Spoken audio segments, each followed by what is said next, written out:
watching the India Development Debate, and I'm Tamanna Inamdar speaking to you on a day of utter chaos. In fact, in a sense, it was a day of seas in the market. The fears of crude plummeting, crude coronavirus, and a lack of confidence in credit. That reflected in the Indian markets, it's reflected in the global markets.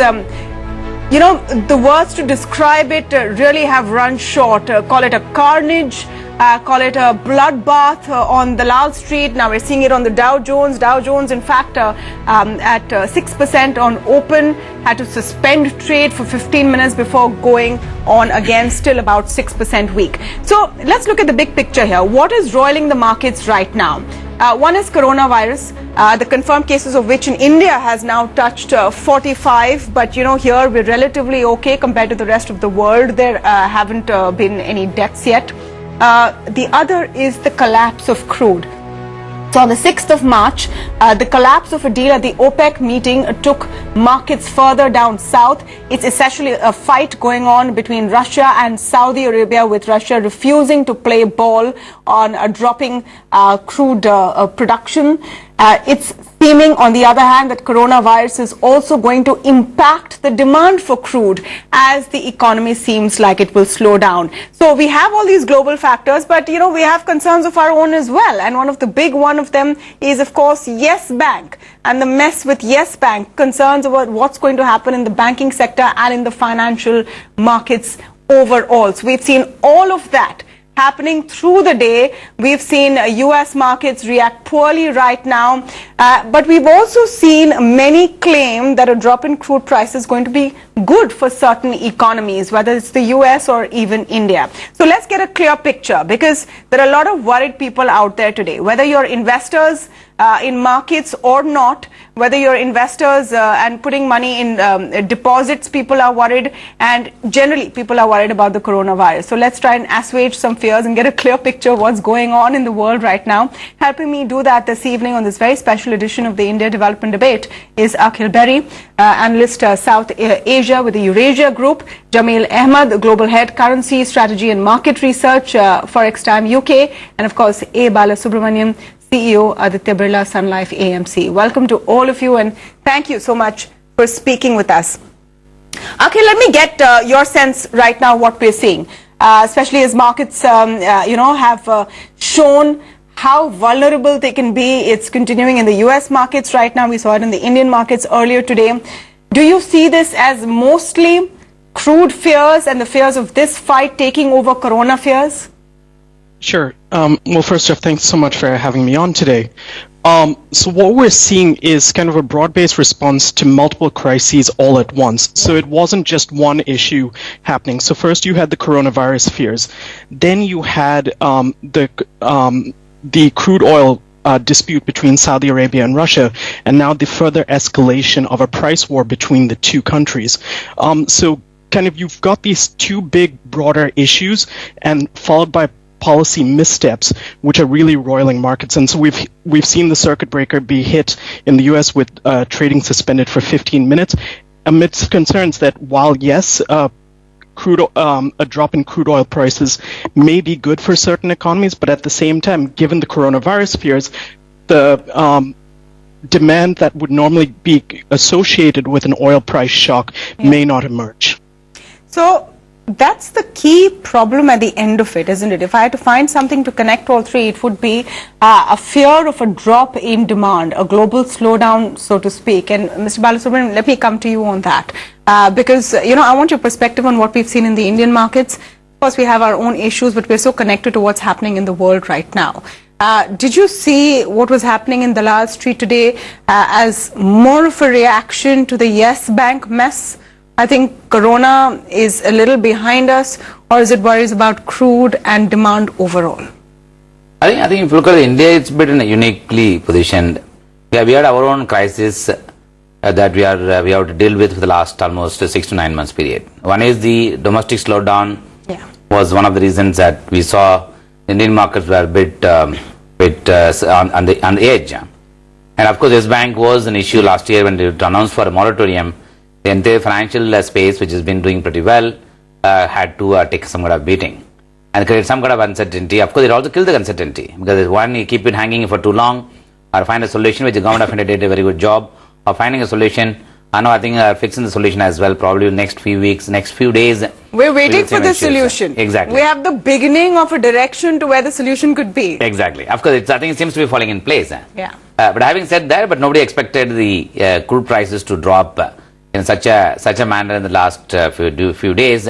That did have its own impact on India, mainly from the global investors, looking at the reducing the exposure to the emerging market. And India being one of the largest recipients of money coming from overseas investors in the form of ETF, and we could see that kind of pressures. But the falling of crude oil prices definitely has an impact on the refinery margins and the input cost for some of things benefits.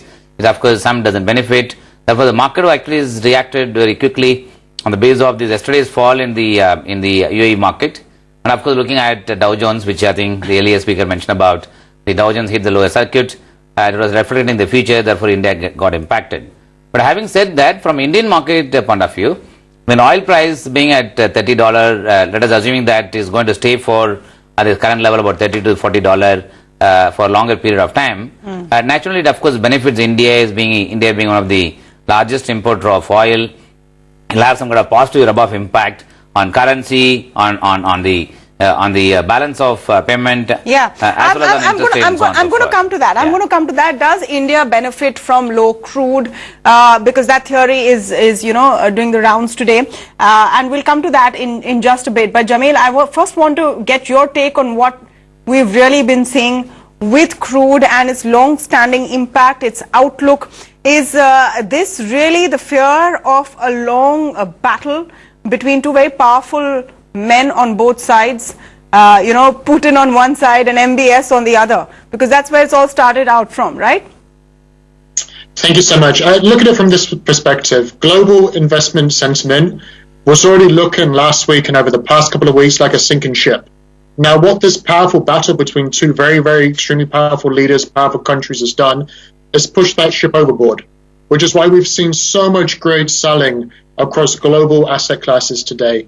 Oil spectacular, but across all global markets you've seen this, whether it's risk assets in emerging markets, whether you're in Africa, Eastern Europe, Asia, you've seen the same level of selling. But at the same point, you've seen that safe haven demand for the yen, for gold, for the Swiss franc. So it's pretty clear to me that this is a flight to safety for investors. I do believe that oil prices will stay lower for longer. And for good reason. This can help the global economy at a time where there is a huge amount of virus fears, and nobody's got a crystal ball right now to say for how long this virus is going to be in play for. And in fact, the crystal balls are very cloudy, they're very misty, because all we do see instead is this virus getting stronger and stronger. From that standpoint, lower oil prices are better. And if there is any good news, a shining light, having the spectacular drop in the oil price today and such a sudden drop in world stock markets, it should help markets find a bottom, because right now they're pricing so much bad news, and this should help at least balance things out over the course of the trading week. Well, is it balancing things out? Akhil, talk to me about crude and the Indian context as well, because, like Bala just said, it's should be good news for us technically. We import most of our crude. If it's going cheaper, we should be cheering. Yeah, absolutely. I mean, so India imports about 86% of all of its crude oil, and it's been said that for every dollar that crude oil drops, India saves $1 billion. So right now, India's oil import bill is estimated to be at about $105 billion for this upcoming fiscal year. That price was estimated at about $64 per barrel. So of course this will help India in terms of its fiscal deficit at a time when government revenues are extraordinarily strained. This should help India at least try to meet its fiscal deficit challenges. The question though is will the demand increase? For example, here in the US, what we're seeing is we're seeing a drop in crude prices. Yes, that would normally mean consumers go out, they'd fill up the tank, go on vacation. But more broadly, the coronavirus fears means that people are staying home and people are are taking more time to save money because they fear a possible recession. So while this could be a good news for India, it really needs to be seen if this leads to an increase in consumer demand. Well, consumer demand is at the key of it, isn't it? And Jameel, I want you to come in on this point as well. In India and in other economies, what does lowering crude mean? And it's something which could continue as coronavirus fears more than anything else, and that panic impacts various markets and businesses across the economy. Yeah, so if I looked at three economies out there who can benefit from lower oil prices and lower commodity prices as a whole, it's India, Turkey, and China. Now, each of these economies have had their own currency problems within the past year and a half or so. The Chinese yuan, we all know famously, broke 7 across the US dollar last year. The Indian rupee, which has now returned back to record lows against the US dollar. And everybody knows about the Turkish lira currency crisis of 2018. Which even today it's still not fully recovered from. So hopefully the lower oil prices will help foreign account deficits, and it will help improve consumer sentiment because of lower oil prices generally. But having said that, if you're in a market like the UK and Europe, which also benefits from lower oil prices, most of the petrol pumps, most of the value that you pay is actually through taxes. So how much this really seeps into the consumer on a world level, it's going to take a great demand to study. Generally speaking, lower crude prices are good, but how good they can really be at a time where everybody wants to stay home, where, as the guest correctly said, and at a time where you've got this huge fear factor over a virus which is getting stronger, and stronger, this also offsets the positives from lower crude prices today. You know, is the virus really getting stronger and stronger, or is it fears about the virus getting stronger and stronger? What really are we saying at this point? Bala, how are you looking at, you know, the coronavirus fear pan out? Because of all the factors that we've talked about in our 3 C's, I think that's the most unpredictable. There's a paucity of information. We don't know how far it will go. And human reaction is to save oneself, be safe, panic and fear. Yeah, I think interestingly, I think there are many statistics going around that death due to the accident versus the coronavirus is actually literally a small number, but the fear factor is pretty large. I think mainly because of it can spread very fast. I want to say something on that, if you allow me. A lot of people are doing this death due to X versus Y, Correct. But you know, no one is really standing on the road in the middle of traffic. Waiting to be hit in a road accident. Yeah, true, of course. Coronavirus, the fear is that you don't know how you may be vulnerable. See, today I think one is the fear factor. I think everybody is in a preventive mode. Every nation is in a preventive mode. And then third, of course, even if you are detected that you are affected with the coronavirus, then you have the fear of you will get locked in quarantine for about 2 weeks or 3 weeks or 4 weeks. One doesn't know. So therefore, that fear factor, of course, is playing its own role. But if you look at the way I think China has handled the whole stuff is pretty good. Now they have contained quite a lot. The incremental number of cases are falling. And the same thing goes actually to most of the nation. Of course, India is just caught on with this a little late. And we are just ahead of the summer season beginning for India. There is a high probability that as the heat situation improves, that comes on one side. You know, I've actually asked the chief scientist of the World Health Organization if that's going to help. And she told me there is no proof to show, no data to show that the summer is going to help. So I hope that's true, but we don't know. Yeah, of course, yes, one doesn't know. And I think the country which, of course, it's also getting quarantined is countries like Italy. Yeah. They have taken many steps, but still there is a lack of facility to treat people and so on and so forth. This has led to its own demand growth slowing down. I think if you look at the numbers, like airline traffic, we just saw some numbers like airline traffic globally has come down. I'm sure. If you take actually the room occupation rates in hotel industries has come down quite significantly. And even the restaurants, the walk-in customers would have been quite high, and globally I'm saying it's quite come down. But India, despite all the issues that we are talking about, wherever I've been traveling, not so much of fear is there. At the same time, people are still fearful that India, if it gets affected, then what could happen. But that's something one doesn't know. I think one has to see it. But I think historically, if you see, I think these things do not last for too long. I think what this time the difference is, because the quarantine has been the biggest concern. It has impacted the movement of public at large in the public places, and therefore it is leading to some kind of slowdown. And again, that's actually changed the whole supply-demand factor quite significantly. across different parts of the business. I think what it has also done is highlighted to us like never before how interconnected we all are across the globe and how impacted everyone is, whether it's through supply chain disruptions or not. So let me come to the big question. And this is something now that is being predicted. People are tracking this, and, we must come and ask this. Are we looking potentially at a global recession? Where are we on that journey? Can this now be avoided? Let me start with Jameel on that question. It's a big one. No one wants to say it so far, but I think it's time we start talking about the possibility of a situation like this and what it would really mean. The risks are growing every day. And to come back to your last question, yes, this virus is getting stronger because more countries are announcing their own cases. Yeah. And this is how the whole thing erupts in the first place, by a country having its first case, and all of a sudden it can get out of control very quickly. And think of it from this perspective. There's greater risks of a global market recession in terms of a bear market and falls above 30% in stock markets. There's a risk of that that's greater today than a world recession. But I want to use a heroes and villain analogy here. Think of the virus as a villain. We're in an Avengers movie, we're in Marvel or something, and what we have is the villain's getting stronger in terms of its own army is spreading into different nations, and that virus is then getting bigger and bigger. At this point, we don't have enough heroes in terms of good news to stop the villain. So what we do see then is if the good news doesn't start coming through, either through the virus being controlled or there being a cure, and of course, many European nations can't quarantine to the degree of what China did over the past couple of months. It's not possible. It's such an open economy, you can't do that. Now, that is what would lead a global recession in terms of this virus is not something you can control. Even with measures being put in place, you can't stop people going from A to B. Some people will not accept this. And as the months pass, if this does not get fixed by April, May, then yes, by the end of the year, we could really be facing a global recession. Wow. It's, I love that comparison you've drawn, Jameel, in an Avengers movie. I don't know which edition of it, part 1, part 2, but part 3.